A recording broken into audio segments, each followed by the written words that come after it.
Happy Saturday, everyone. This is Greg Dixon here with my guest, Danielle Benzon. And I'm in British Columbia at the moment, and Danielle is in South Africa. But I know Danielle through Vancouver because Bonnie and I have taken a number of workshops with her for speaking and presentations and vocals.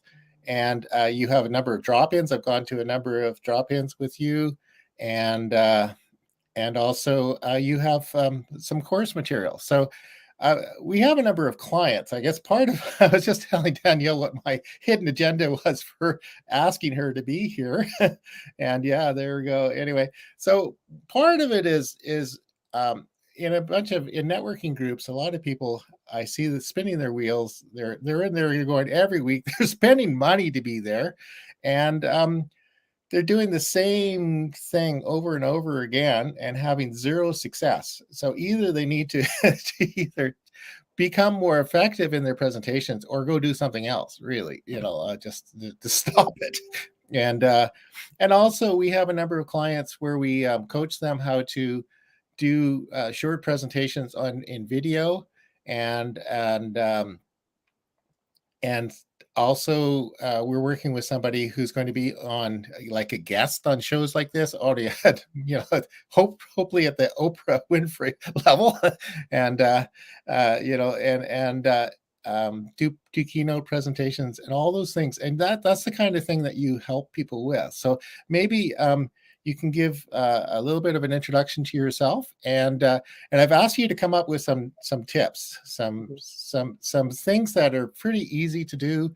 I know you've given me a number of tips. I've gone on to your workshops, and you've had me speak for 2 minutes, and then you give me 10 things that I should do, and I still need to practice some of those 10 things. But anyway, this just so this I'll hand it over to you. Thank you so much, Greg. It's lovely to be online and chatting with someone you know already and you're having a lot of fun with. So thanks so much.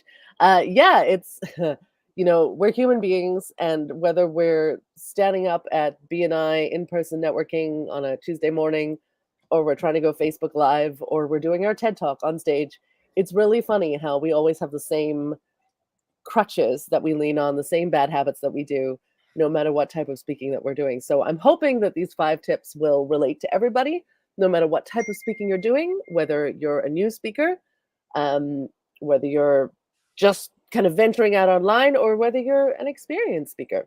And I am going to have to stop every now and again to cough because I have a cold. So just excuse me for a moment. But I soldier on. So yeah, and I wanted to, before I get started into the tips, just give you a little bit of background on who I am. Who is this crazy person talking to you?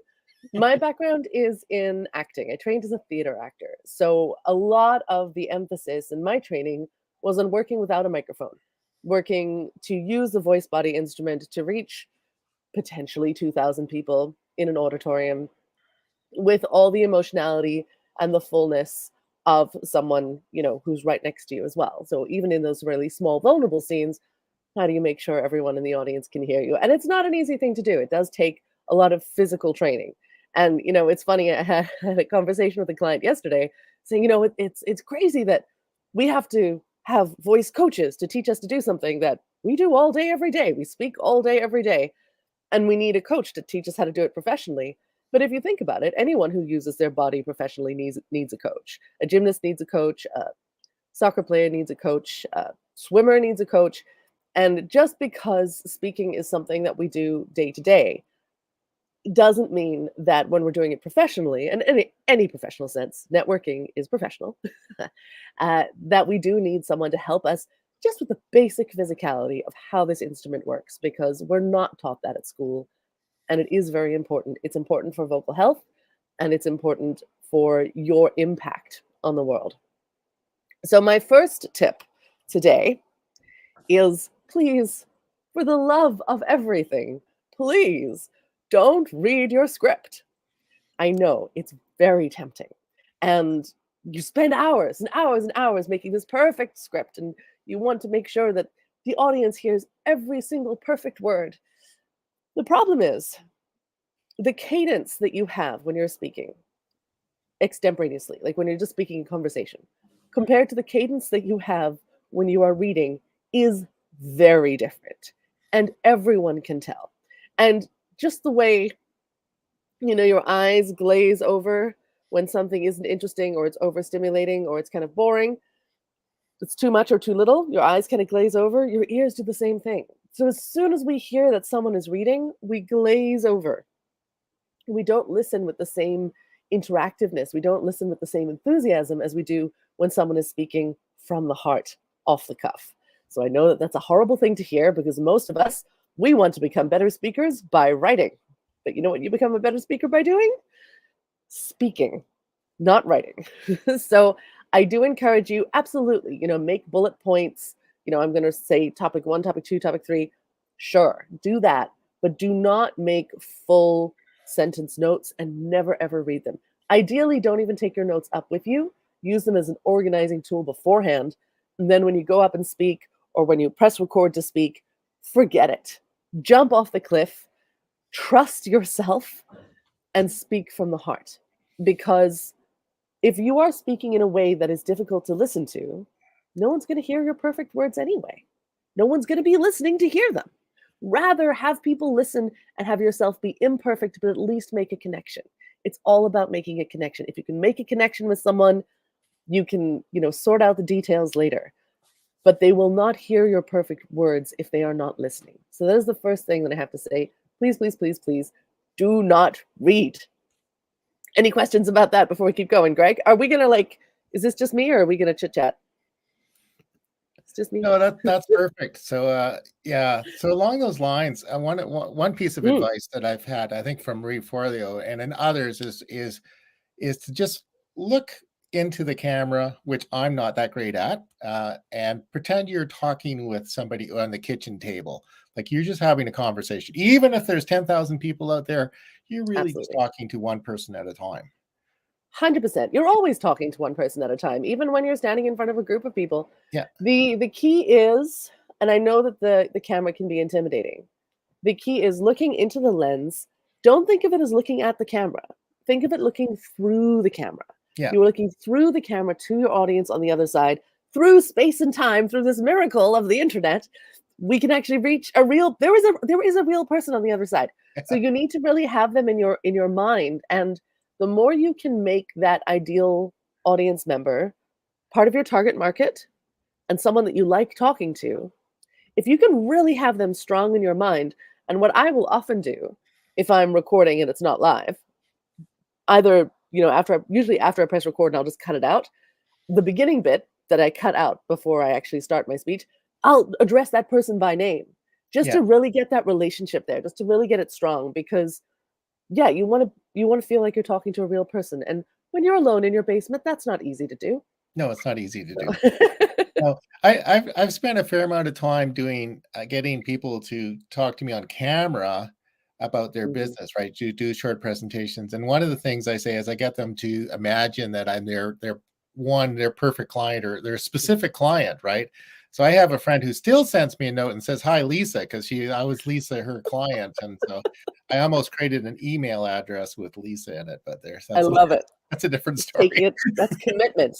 That's commitment. Yeah. So yeah, so that comes down to really knowing your message and who your target audience is. Really if you really understand your ideal customer avatar or whatever buzzword it is used for it, like just the person you're talking to, really, who do you think needs to hear your message? Yeah. And the thing is, I think the reason we're so scared and the reason we want to read is because we are unaccustomed to speaking about what we do. And the answer to that isn't to write the perfect script. The answer to that is to speak more about what you do. Get used to it. Yeah. Do it with your friends. Do it, go to more networking events. Talk to yourself. Record yourself. Just get used to talking about what you do so that that's not the scary part. That's not the scary part. Yeah. Yeah. Okay. So what's next on your tip list?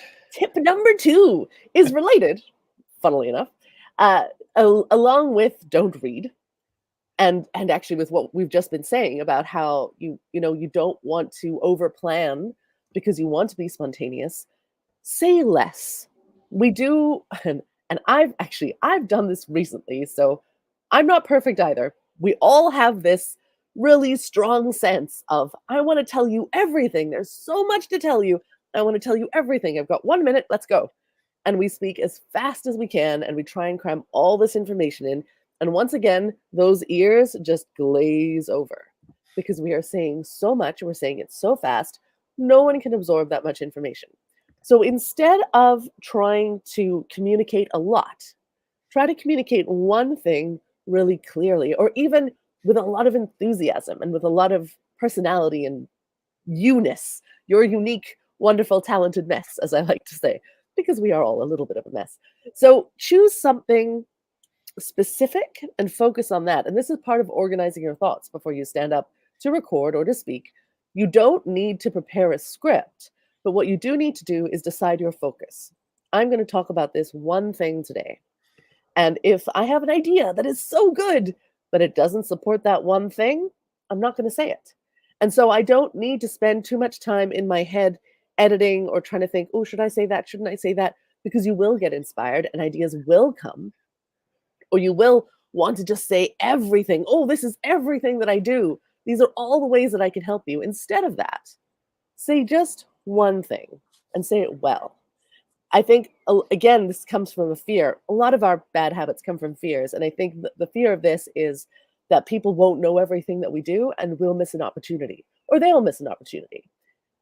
But what's amazing is the more we can show our speciality in just one area, the more people open up their mind. They go, ooh, they're really good at that. Maybe they're also really good at this. Whereas if we try and cover everything, for some reason, it tends to kind of close down people's creative thinking because it's just kind of overstimulating and it's too much. And they kind of get shut out. It gets a bit monotone a lot. And so they actually get more closed in their thinking and they're less likely to talk to you. Whereas if you just choose one thing and do it really well, you're like, oh, you talked about speaking on camera. Do you also work with people who do TEDx? Yeah, of course I do.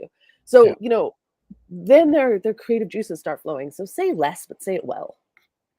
Yeah, for sure. I'm probably guilty of saying too much sometimes because I sometimes will list off a number of things. And I have a potential client in mind that I'm going to send a note, and that's going to be the advice too, because I think what happens is if you say too much, like even if you're having a discussion with a friend about some political element or something else, um, you can get to a point. But if you say something that they just absolutely discount or something, oh, that's total BS or whatever, like the conversation's more or less over, and that happens when you're trying to make a presentation too about you're trying to get them to on board, is maybe they're good for 4 out of the 5 things you said, and the fifth one is just too crazy for them to get on board, and they're gone, right? You've lost them. So yeah, and that's yeah. So say less. Say less, and also usually I'm trying to think of a time when we're speaking when the goal, like one of the calls to action, isn't to come speak to me. Always when we're speaking, if we're doing networking or if we're doing online speaking or if we're doing a professional talk somewhere at a conference, part of the call to action is come talk to me. I mean, that is definitely part of what we want people to do. So if we feel like we've given them all the information and they feel like we've told them everything we have to say, if they feel complete, they have no reason to come talk to you. Yeah. So leave them wanting a little bit more. Leave them going, ooh, I wonder, what about this? Pique their interest so that they will engage, because that's what you want. You want them to engage. You don't want to dump on them and then let them go off into the world because they don't know everything about you. You want them to come and talk to you. Yeah. And it's kind of a tricky thing because you don't want to be too vague, right? You don't want to just say, I know something you don't, and see if you can figure it out and call me. Well, why would I want to call you? No, and I'm not saying be vague. I'm saying say one thing and do it well. Yeah. Yeah. Do one thing, do well, and present.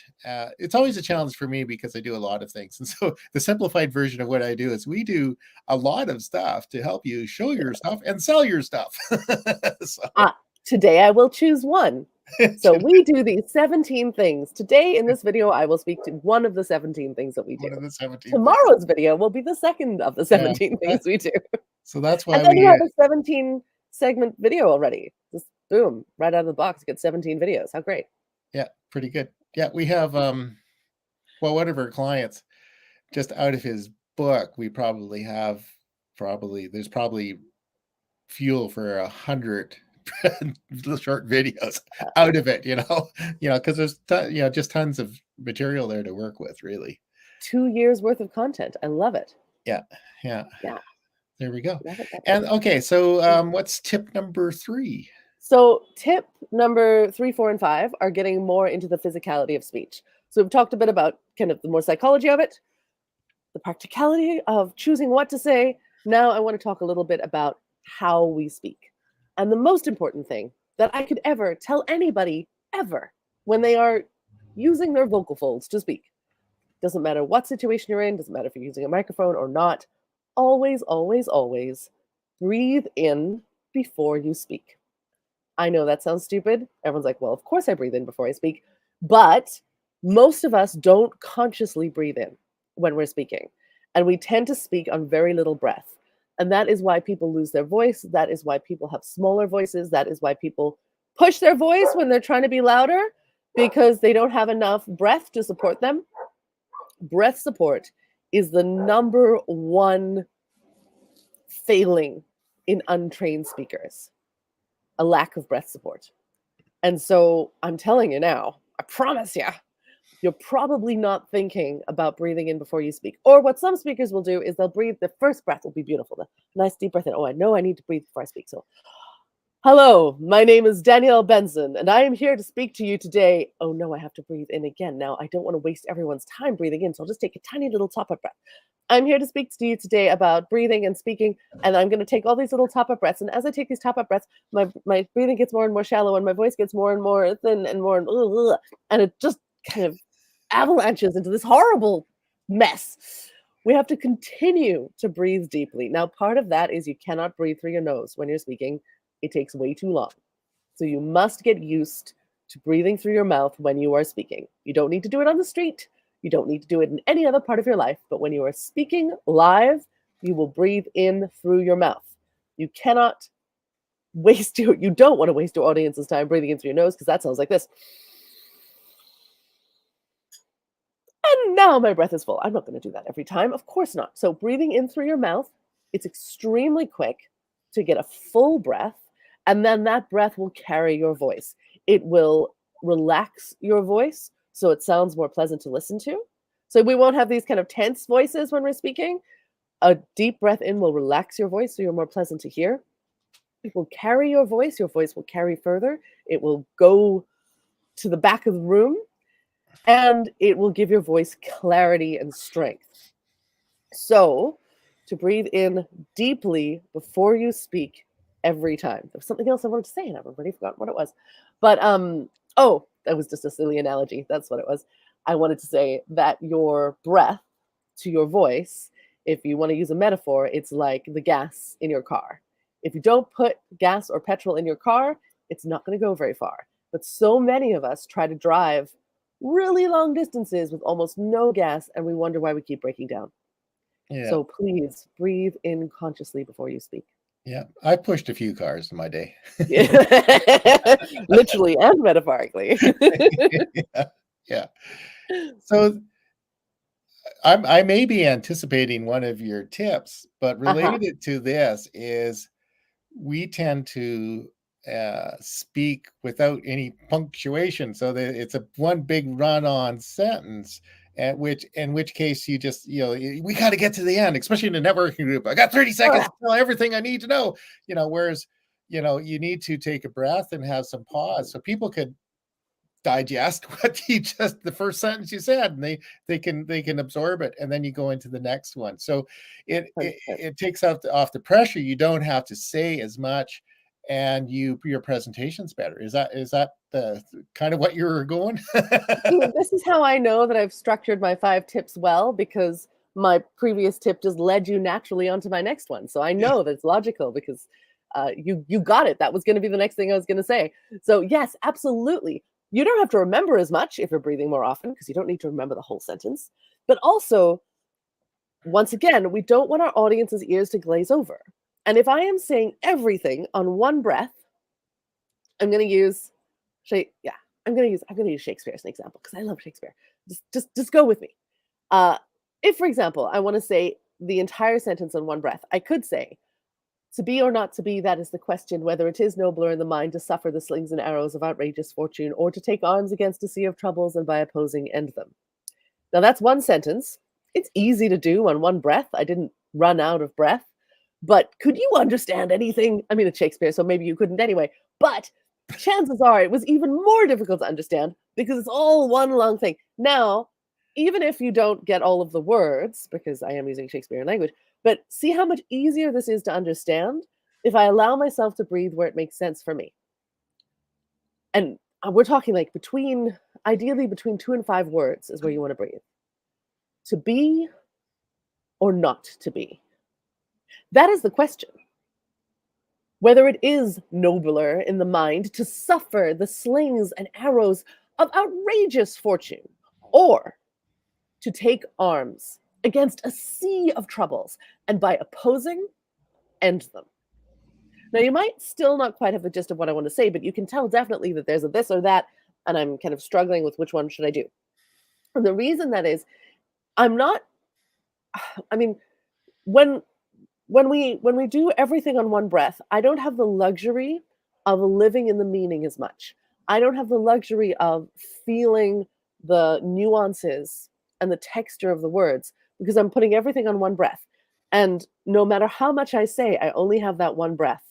And that the life in that one breath has to spread over that and spread really thin, like really thin butter over bread, over the entire sentence. But if I have the life of one breath for just 2 words or 5 words, then I get to live that entire breath in just those few words. And I get to feel more.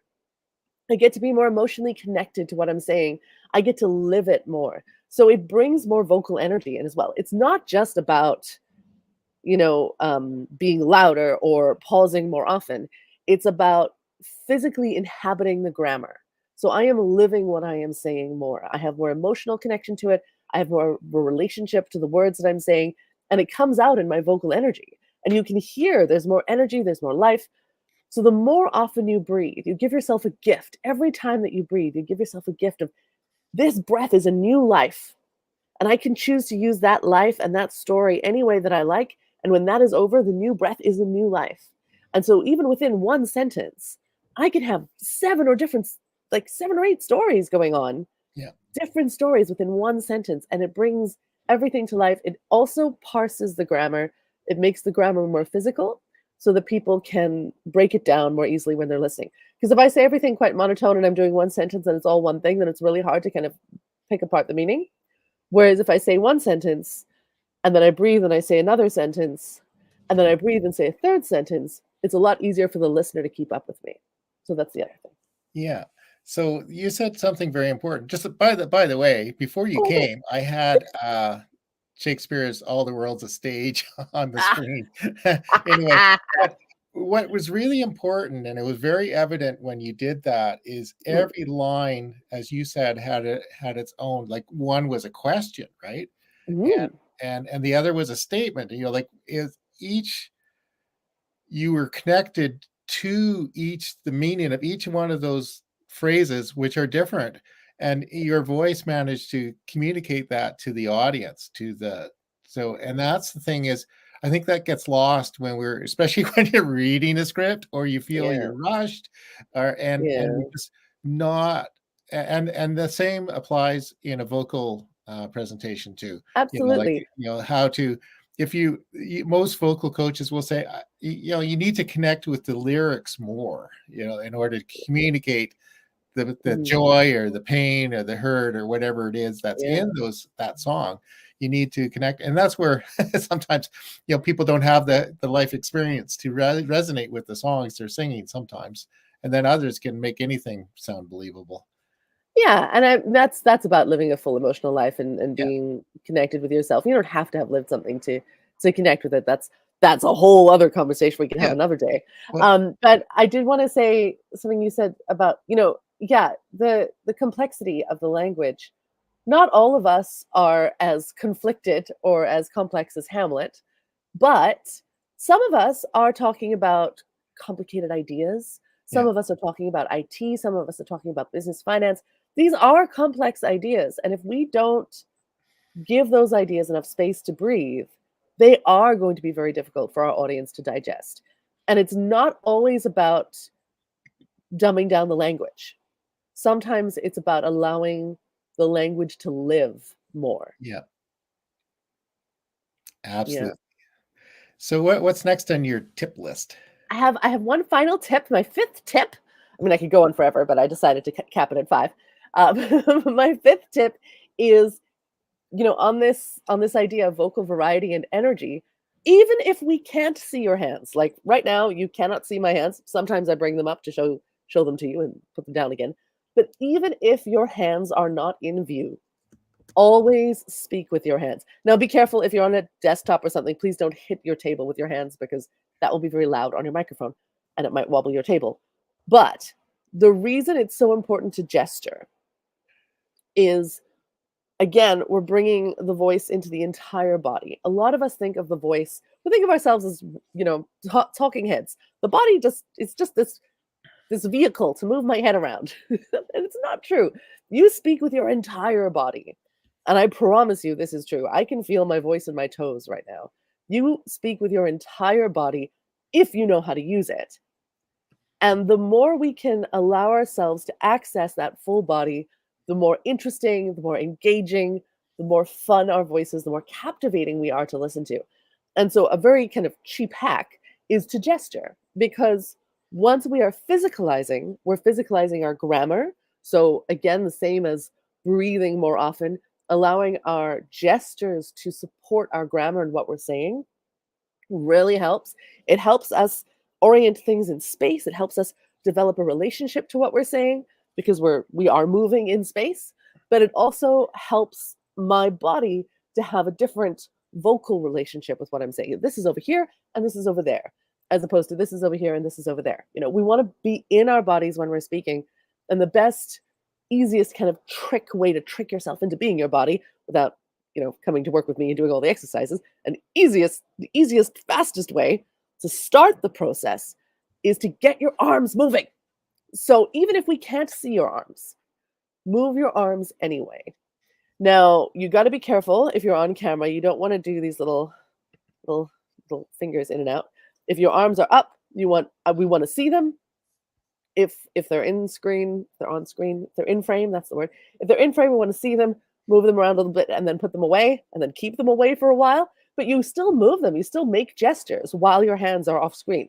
That is the important thing. I am still gesturing while I am speaking, even when you can't see my hands, because it brings life into my voice. So when you are standing up at a networking event, start with a gesture. Please don't stand up there with your hands by your sides because, like, I don't know what to do with my hands. I'm just going to leave them there. I'm just going to exile them to the side of my body. You stand up and you're so rigid and you're so nervous. Start with a gesture, and the easiest gesture when we're saying hello, when we're introducing ourselves, the easiest gesture is just to open your hands and say hello, good Yeah. afternoon, good day. And it's like a hug. It's like a welcome handshake. It gets everything going. It gets the breath flowing. It gets the blood flowing, and it gets your vocal energy more in your body. So Yeah. gesture, please. If you don't know Gesture. what to do with your hands, think about integrating your body with your voice. Think about your hands supporting what you're saying.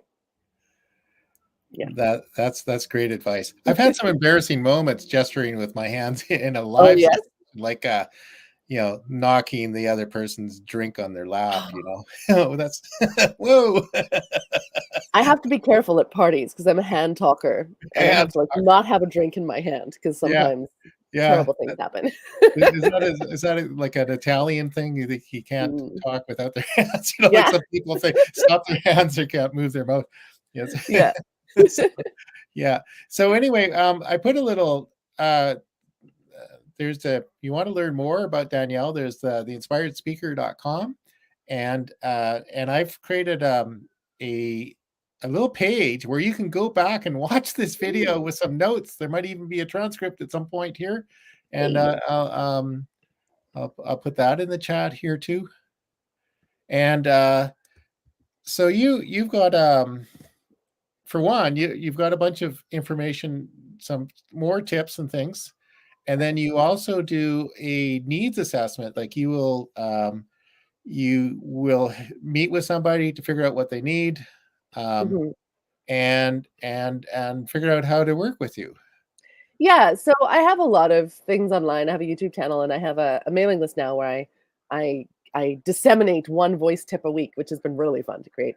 But for people who want proper training, for people who want to, do speaking as a profession or just to learn to love their voice, because some of us hate our voices, and I know that was me when I grew up. I hated the sound of my voice, and it took some time to figure out why that was and to work on that because what I find so disempowering, sorry, I am going to talk about the needs assessment, but this is why it's important. What I find so disempowering is people think that the voice that they have is the voice that they were born with. Like, well, I'm as tall as I am, and that's it. This is the voice that I have. Yeah, No, it's not true. You yeah, are the voice that you're using now is probably not the voice that you were born with. It is years of conditioning and trauma and yeah, responding and responses, and we are all of us born with a beautiful, expressive voice. And if you are hearing something in your voice that you don't like, that is not you that you are hearing. yeah, It is a habit that you have picked up, and it's something about the habit that you don't like. So for me, I was hearing my insecurity and my self doubt and my self loathing. I was hearing that in my voice, and that's what I didn't like. And when I learned that and I learned how to kind of separate those two things, obviously I had to work on myself as well, but I also got to connect with a voice that was much more myself, much more true to my real self.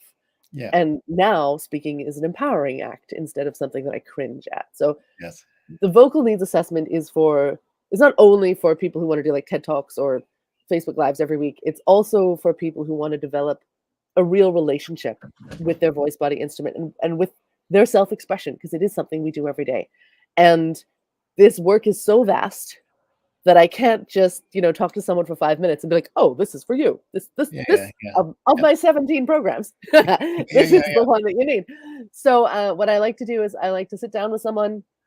It's completely free because we don't know if we're gonna work together at the beginning of it or not. yeah, I will always give next steps. I will always give some analysis and some kind of, "This is what I think you should do," some recommendations.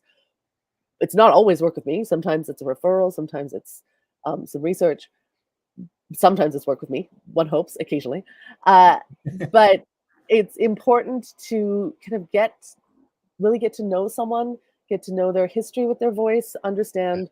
For me to listen and hear them under certain circumstances, I might say, could you just demonstrate for me how you speak louder so that I can hear and see what's going on within their instrument and I have a better idea of what they need. So it takes about 45 minutes to an hour to have yeah, a full conversation and to get a really good sense of what they need, where they're coming from, what their goals are, what their challenges are, and for me to also observe what's going on in their body. And then I'll make a recommendation for some next steps. And if we're interested in working together, we'll talk about that too. Yeah. no, no, that's perfect. And as you say, this involves not just speaking engagements, it involves your life and even your self-expression, your like Yeah. everything. I kind of joked before we started, it's how to make an impression when you're talking to somebody, in a you're flirting, Yeah, so absolutely. yeah, so Absolutely. all those things, and so it's all the world's a stage, and Mhm. so it can apply to everything. Your presentations, the videos you might make, the when Difficult you're conversations interacting with with your people. spouse, calling your kids in for dinner, Yeah, yeah, being vulnerable and saying I love you, all of those things. all of those things. We use our voice for them. And We use our voice, there yeah. is a sound to truth, and you learn to recognize it in yourself. And that's really cool when you get to the point where you're having a conversation with someone and you can tell by the sound of your voice and how it feels Yeah, whether or not you're bullshitting them. You can tell, and you can often tell whether or not they're bullshitting you as well. Not as accurately, but definitely within yourself. You you get a real relationship with what truth feels like and sounds like in your yeah. body. It's really cool. That sounds like a good place to end. Connect with your true self, your inner self, your body and your voice, and be a better voice in the world. Yes, I love that. Yeah. Thank you so So much, Greg. Yeah, thank you. Thank you for being here. This has been absolutely a lot of fun and also very good insights. And go check out the article. Go connect with Danielle and have one of those. What do you call it? It's not a discovery call. It's a Vocal needs needs assessment. assessments. Yeah, Yeah, there we go. yeah. As I And assess things. yeah, that's it. And no matter what, I just have from personal experience, it's just going to be a lot of fun, right? You'll definitely learn a lot about yourself in that hour, whether, no matter what. Yeah. No matter what. It is a fun process. Fun process. Anyway, thank you again for joining us, and we're going to talk soon. Yes, Yes. absolutely. Thanks so much, Greg. All right.